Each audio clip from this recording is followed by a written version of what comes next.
16h41, Europe 1, on est en direct 01 80 20 39 21 et on revient sur les annonces du gouvernement suite à ce drame, le drame qui s'est passé à Nogent-sur-Marne.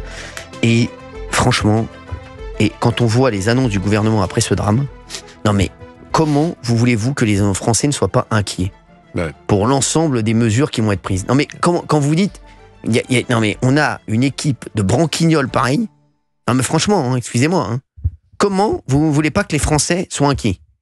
Non mais c'est fou. Non mais excusez-moi, mais juste, vous pensez qu'il en a parlé aux autres ministres, François Bayrou, quand il sort le truc des couteaux? Non, il n'en a pas parlé à Bruno Retailleau. Non, je pense qu'il n'y a pas de réunion préalable. Oui, non. Avec le ministre de l'Intérieur. Non mais franchement, Géraldine Maillet, qu'est-ce que vous pensez de cette mesure? Non mais j'écoutais attentivement Gauthier et je suis à peu près d'accord avec lui. Effectivement, c'est une sortie tellement pathétique, tellement hors sol. Voilà, moi je me suis même demandé si c'était pas une vraie sortie, si c'était pas une mauvaise blague, parce qu'on se dit mais c'est pas possible. Mais après tu dis, enfin tout ce que tu dis Gauthier, je suis d'accord, mais moi en fait il y a tellement d'autres choses qui m'inquiètent dans cette histoire-là précisément de l'assassinat de cette surveillante. Par exemple, ce présumé meurtrier, donc en fait, 2 fois il a été épinglé par son chef d'établissement. Pour s'être battu avec des camarades. Très bien. Classe. Donc c'est pas anodin. On a beau me dire oui, ça va, c'est banal. Après tout, au collège, on se bat. Bon, moi je trouve pas ça banal. Donc pour le punir, on le récompense en le mettant référent harcèlement. Incroyable. Donc déjà, moi je trouve que c'est incroyable. Incroyable.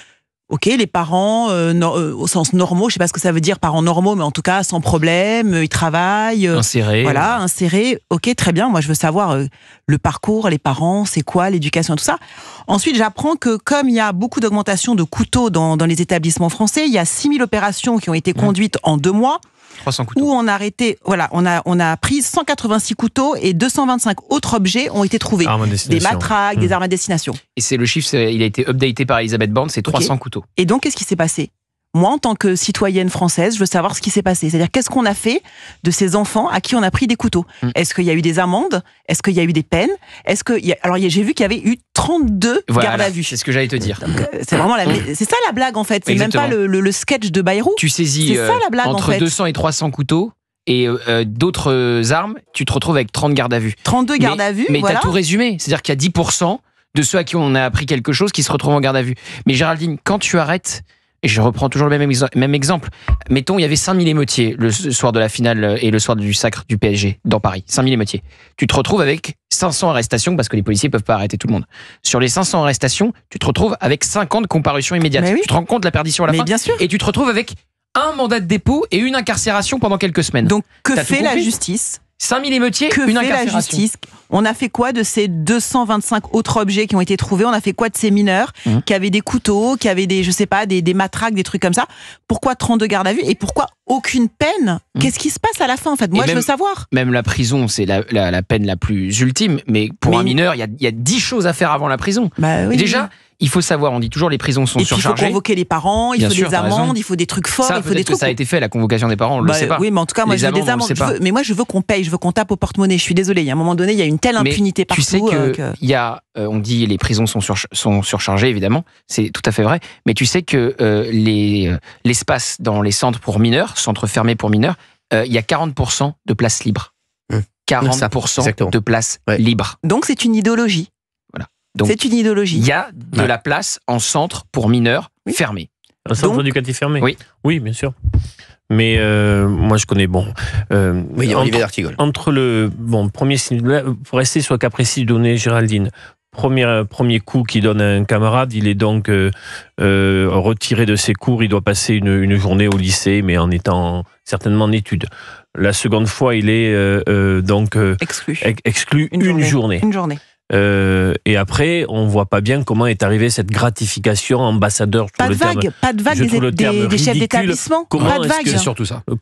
Quel est le processus qui derrière le fait ambassadeur harcèlement? C'est hallucinant. Où on peut donc se dire que des camarades à lui dont il sait qu'il peut être potentiellement violent se disent mais j'ai pas confiance d'aller témoigner. Mais même pour les autres, t'imagines l'image que c'est pour la jeunesse. Il y a une série de petits dysfonctionnements qui au final font un continuum de quelque chose qui va dans la mauvaise direction, qui n'est plus maîtrisé et qui va après... Mais le chef d'établissement, il faut convoquer le chef d'établissement aussi. Il y a, une telle aujourd'hui philosophie du pas de vague des chefs d'établissement qui veulent être bien notés pour pas qu'il y ait de problème. On en avait souvent parlé à l'époque sur TPMP, que forcément, en fait, il y a une sorte de... je sais pas, de lâcheté globale et générale, et forcément, voilà, les choses ne s'améliorent pas. Je t'assure, Géraldine, que ce soit des principaux de collège ou des proviseurs, mais mon grand-père était proviseur, qui tiennent leur établissement, qui est d'une main de fer, et ça trace. Mais le problème, c'est comment on les note aujourd'hui, et comment on les sanctionne. Le problème, c'est pas eux. Le problème, c'est le système qui fait qu'aujourd'hui, ils n'osent pas dire quand il y a un problème. Le pas de vague, en effet, rentre dans l'évolution de carrière. Et pour moi, la vraie punition, c'est la responsabilité parentale. Alors là-dessus, tant qu'on ne mettra pas celui qui a un couteau sur lui et qu'on mettra, si on trouve un enfant qui a un couteau, c'est 1 000 € d'amende aux parents. Alors je te pose une question. Vous allez voir si les parents vont pas fouiller les cartables des enfants avant d'aller à l'école. Sur une maman solo, par exemple. Non mais ça, c'est pas je peux aller au bout sur taper au portefeuille, comme l'a dit Géraldine, ou toi un peu. Sur une mère de famille isolée, je prends cet exemple, qui a 3 gamins, qu'il y en a un qu'elle ne maîtrise plus ou qui pose beaucoup de problèmes, et qu'il y en a 2 qui sont impeccables. Tu vas lui taper les allocations familiales ? Ben oui. Parce qu'elle fouillera le cartable de son fils et elle dira ne pars pas qu'un couteau parce que ça me coûte 1 000 €. Peut-être que son fils se tiendra mieux aussi. Peut-être qu'il se sentira plus responsable de la famille de la fratrie. Cette espèce de justice comme ça aménagée. Comment est-ce qu'on peut aider la maman concernant son ado défaillant sans la... Comment est-ce qu'on peut l'accompagner ? Mais il faut arrêter ce social. Oui, mais je te donne ça parce que c'est un exemple précis. Non, mais je suis d'accord. Mais moi, je suis plutôt d'accord avec toi parce que avec qui ? Avec Olivier d'Artigol. Très bien. Il y avait une bonne part des émeutiers après la mort de Naël qui étaient des enfants de maman solo. Et souvent, la maman, elle a pas qu'un fils à gérer, elle a toute une fratrie. Donc, c'est-à-dire que si tu la prives des allocations familiales, tu la prives de ce qu'il aide pour faire l'éducation de tous les autres. Tu lui mets la tête sous l'eau. Et je prends juste un exemple. Cette série, d'ailleurs, va être montrée bientôt aux collégiens français. Elisabeth Borne avait dit non, puis finalement, elle a dit oui. C'est la série Adolescents sur Netflix qui a été un véritable carton, qui montre une famille complètement insérée au Royaume-Uni. Tout va bien dans cette famille. Il y a 2 enfants. Et un jour, le fils tue une camarade de collège parce que elle l'a éconduit. Et tu vois cette famille complètement désemparée qui n'y croit pas une seconde au début, puis l'enquête va leur démontrer le contraire. Tu vois que cette famille n'a pas péché par manque d'autorité parentale, que tu avais 2 parents qui travaillaient beaucoup, donc qui n'étaient pas là tout le temps pour leurs enfants. Et alors est-ce que tu te dis c'est la responsabilité des parents ? C'est parfois plus compliqué que ça. Plus compliqué que ça. Mais même les pères, quand ils sont pas connus, parce que les mamans élèvent seuls leurs enfants, ce qui est quand même compliqué dans notre époque, il faut travailler, il faut élever ses enfants, c'est compliqué. Mais les pères, l'État peut pas retrouver les pères des enfants. À un moment donné, il y a quand même un boulot à faire. Je suis d'accord sur le fait de mettre un peu plus... À un moment donné, on peut les responsabiliser, parce qu'il suffit pas de faire 4 enfants, s'en aller avec une femme plus jeune, et être responsable de rien, et laisser la mère des enfants seule. Et c'est pénible d'élever 3 ou 4. Il faut retrouver les pères. Mais il faut retrouver les pères. Et leur dire, vous avez des responsabilités. Mais par exemple, sanctionner les pères défaillants, c'est aussi favorable. Ouais, ça c'est très bien. Bien sûr. Et on est 2 pour faire un enfant. Mais pourquoi les mères seraient seules face aux responsabilités ? 100% raison. Moi, je trouve que ça, c'est là le défaut de notre société. C'est qu'on veut pas faire de vagues. Faut pas retrouver le père qui s'est enfui, enfin peu importe, ou qui travaille ailleurs, qui a refait sa vie ailleurs. Mais à un moment donné, il est responsable du destin de ses enfants et du comportement de ses enfants. Et c'est à lui qui doit parler à ses enfants. Il faut regarder dans les cartables le matin. S'il y a une amende de 1 000 € à chaque fois que tu te fais prendre à l'école, avec, crois-moi qu'ils vont regarder les cartables des gosses. Mais ce qui est terrible dans ce dernier fait de société et de la mort de Mélanie, c'est qu'en fait, ça ne rentre dans aucune case. C'est-à-dire que globalement, la famille est normale, il y a un père, il y a une mère, ils bossent. À part ces 2 petits problèmes et sorties de route l'année dernière, en fait, c'est pour ça qu'en fait, ça nous terrorise. Tu es dans un cas désemparé, quoi, parce qu'on se dit merde. À chaque fois, quand on a des affaires, on se dit comment on aurait pu l'éviter. Comment on aurait pu l'éviter. Lola, on aurait pu l'éviter. Bien sûr. Elias, parce qu'il y avait la césure. Là, tu ne vois pas comment tu aurais pu l'éviter. Là, on fouille les sacs. C'est ça. Vous vous rendez compte que les gendarmes sont là. Oui, les gendarmes sont là. Non, mais c'est ça qui est fou. Mais oui. Donc vous imaginez la brutalité, la rapidité du geste de ce collégien de 14 ans qui voulait tuer une surveillante parce qu'une autre surveillante lui avait fait une remarque parce qu'il embrassait sa copine au sein du collège. Donc c'est tombé malheureusement sur Mélanie. Mais tu ne trouves pas la solution là tout de suite pour dire on aurait pu l'éviter. Et c'est pour ça que la réponse est très complexe. Et c'est certainement pas supprimer la vente des couteaux aux mineurs. Mais non, ça n'aurait rien évité du tout. C'est tellement pathétique. Il l'a mis dans la cuisine de ses parents. Non. C'est pour ça que c'est un cas complexe. C'est pour ça que ça demande des réponses sur le cours. Moi, je veux juste noter, parce que ça, c'est quand même quelque chose qui est un tournant. On a commencé la saison avec la veuve du gendarme Comines qui a dit « La France a tué mon mari ». Il y a eu le papa de Benoît à Dax l'autre jour. Il y a la mère d'Elias qui fait des médias, même face caméra, cette semaine. Et là, tout de suite, alors qu'ils n'ont même pas encore enterré Mélanie, il y a son beau-fils et son cousin qui ont pris la parole pour dire Emmanuel Macron ne devrait pas parler de faits divers, ça nous fait du mal quand il dit ça. Je sais pas comment après le président de la République il peut rentrer chez lui à l'Élysée le soir et se dire j'ai bien fait quoi. Il y a la famille qui n'a pas encore enterré Mélanie et qui se sent blessé par les propos du président de la République et puis demande des solutions.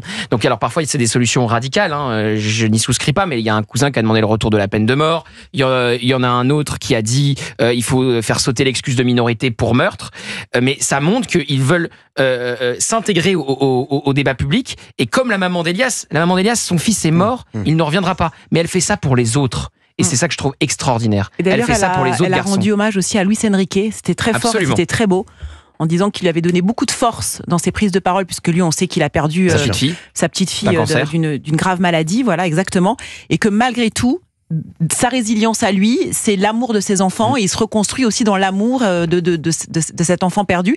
Et c'était très beau quand elle en parlait justement de cet Elias qui était mort, mais voilà, qu'elle continue à aimer ses enfants. La nouveauté est en effet que les familles parlent. Et pourquoi ces familles parlent ? Parce que de drame en drame, elles voient bien que les morts ne servent à rien, qu'il n'y a pas de reprise en main de la société, de politiques publiques qui permettent de nous protéger, de nous prémunir. Et ces familles parlent comme elles lancent un cri. C'est-à-dire, c'est des cris qui n'attendent plus trop de la politique en elle-même, et des politiques, mais qui attendent de la société en entier.